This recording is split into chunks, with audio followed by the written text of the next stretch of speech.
आइए आज के वीडियो में साइंस से रिलेटेड कुछ इंपॉर्टेंट जीके जीएस का प्रश्न देखते हैं। आज के वीडियो में जितने भी प्रश्न हैं सभी प्रश्न आपके किसी भी एग्जाम के लिए काफ़ी ज़्यादा इंपॉर्टेंट होगा, तो आप सभी प्रश्नों को जरूरी कवर कीजिएगा।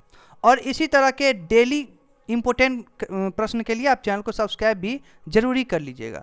तो आइए स्टार्ट करते हैं। आज का पहला प्रश्न है कि संसार का सबसे बड़ा पुष्प कौन सा है? तो संसार का सबसे बड़ा पुष्प है रेफलेशिया। सभी प्रश्न को आप जरूरी कवर कीजिएगा, सभी प्रश्न इंपॉर्टेंट है। अगला प्रश्न देखते हैं। अगला प्रश्न है कि जीवन चक्र की दृष्टि से पौधे का सबसे महत्वपूर्ण अंग कौन सा है? तो पुष्प जो है वो जीवन चक्र की दृष्टि से पौधे का सबसे महत्वपूर्ण अंग होता है। अगला प्रश्न है कि मानव शरीर में रक्त का शुद्धिकरण कहाँ पर होता है?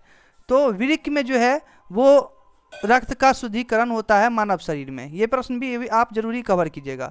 सभी प्रश्न इंपॉर्टेंट है, सभी प्रश्न को आप कवर कीजिएगा और आप चैनल को सब्सक्राइब तो जरूरी कर लीजिएगा, क्योंकि मैं करंट अफेयर भी प्रतिदिन अपलोड करता हूं चैनल पे। तो अगर आप करंट अफेयर के भी तैयारी अच्छे तरीके से करना चाहते हैं तो आप चैनल को सब्सक्राइब जरूरी कर लीजिएगा। अगला प्रश्न है कि सफ़ेद रक्त कण का मुख्य कार्य क्या होता है? तो रोग प्रतिरोधक क्षमता धारण करना, ये सफ़ेद रक्त कण का मुख्य कार्य होता है। अगला प्रश्न है कि राजस्थान में तांबे का विशाल भंडार किस क्षेत्र में स्थित है? तो खेतरी क्षेत्र में स्थित है। राजस्थान में तांबे का विशाल भंडार खेतरी क्षेत्र में स्थित है। अगला प्रश्न है कि भारत की प्रमुख धान फसल कौन सी है? तो चावल जो है वो भारत की प्रमुख धान फसल है। अगला प्रश्न है कि पत्तियों के दो मुख्य कार्य क्या होते हैं? तो पत्तियों के दो मुख्य कार्य होते हैं। पहला जो होता है वो होता है प्रकाश संश्लेषण और दूसरा होता है वाष्पोत्सर्जन। ये पत्तियों के दो मुख्य कार्य होते हैं, प्रकाश संश्लेषण व वाष्पोत्सर्जन। अगला प्रश्न है कि डॉक्टर, चित्रकार, शिल्पकार आदि के द्वारा उपयोग किए जाने वाले कैल्शियम सल्फेट का लोकप्रिय नाम क्या है? प्रश्न को थोड़ा अच्छे से देखिएगा, इंपॉर्टेंट प्रश्न है।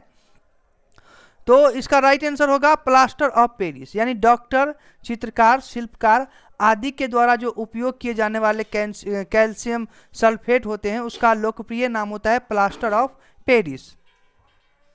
अगला प्रश्न है कि सोने के आभूषण बनाते समय उसमें कौन सी धातु मिलाई जाती है? तो तांबा मिलाई जाती है। जब सोने के आभूषण को बनाया जाता है तो उसमें तांबा मिलाई जाती है। अगला है कि निम्नलिखित में से सबसे भारी धातु कौन सी है? तो ओसियम जो होती है वो सबसे भारी धातु होती है। प्रश्न ये भी हो सकता है कि सबसे भारी धातु कौन सी होती है? तो ओस्मियम जो है वो सबसे भारी धातु होती है। अगला प्रश्न है कि निम्न में से आग बुझाने वाली गैस कौन सी है? तो कार्बन डाइऑक्साइड गैस जो है वो आग बुझाने का काम करती है। यानी आग बुझाने वाली गैस कौन सी होती है? तो कार्बन डाइऑक्साइड। अगला प्रश्न है कि रात्रि में पेड़ के नीचे सोना हानिकारक होता है क्योंकि पेड़ छोड़ते हैं, क्या छोड़ते हैं? तो कार्बन डाइऑक्साइड छोड़ते हैं पेड़, जिसके कारण जो है रात्रि में पेड़ के नीचे सोना हानिकारक होता है। अगला प्रश्न है कि मानव शरीर में प्रचुर मात्रा में कौन सा तत्व होता है? तो ऑक्सीजन जो है वो मानव शरीर में प्रचुर मात्रा में होता है। तो प्रश्न आपके एग्जाम में आ सकते हैं कि मानव शरीर में प्रचुर मात्रा में कौन सा तत्व होता है? तो ऑक्सीजन।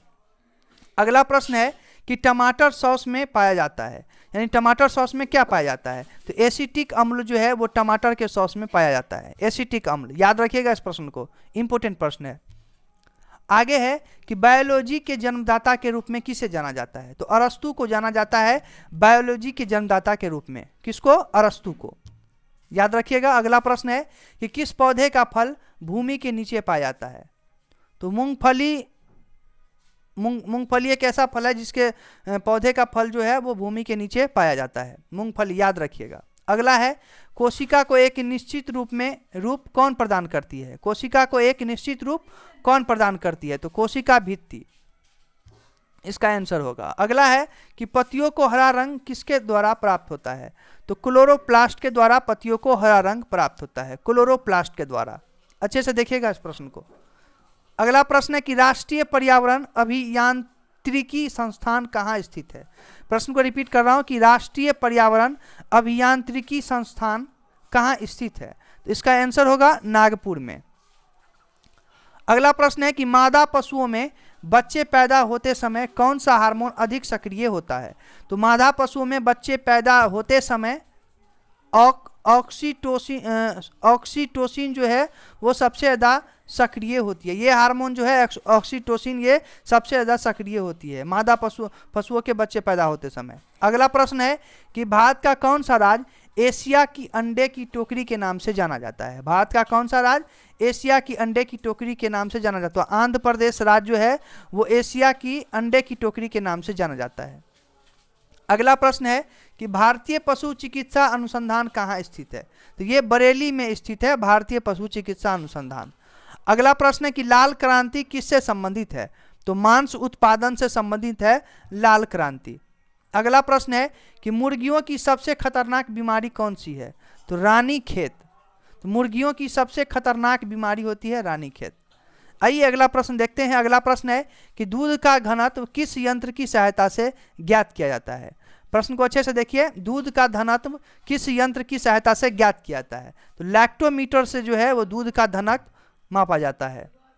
अगला प्रश्न है कि भारत में सर्वाधिक पशुधन किस राज्य में पाया जाता है? प्रश्न को अच्छे से देखिए कि भारत में सर्वाधिक पशुधन किस राज्य में है? तो इसका राइट आंसर होगा उत्तर प्रदेश।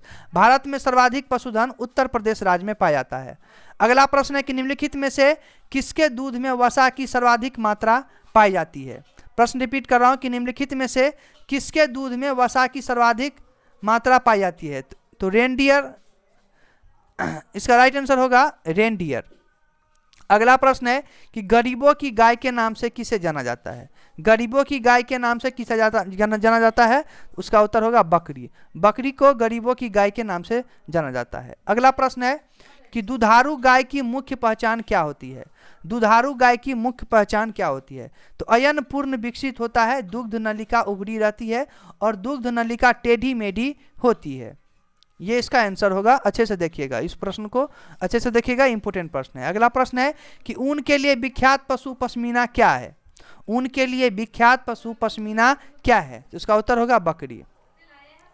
अगला प्रश्न है किस स्तनधारी के दूध में जल की मात्रा सबसे कम होती है? किस स्तनधारी के दूध में जल की मात्रा सबसे कम होती है? तो उसका उत्तर होगा मादा हाथी।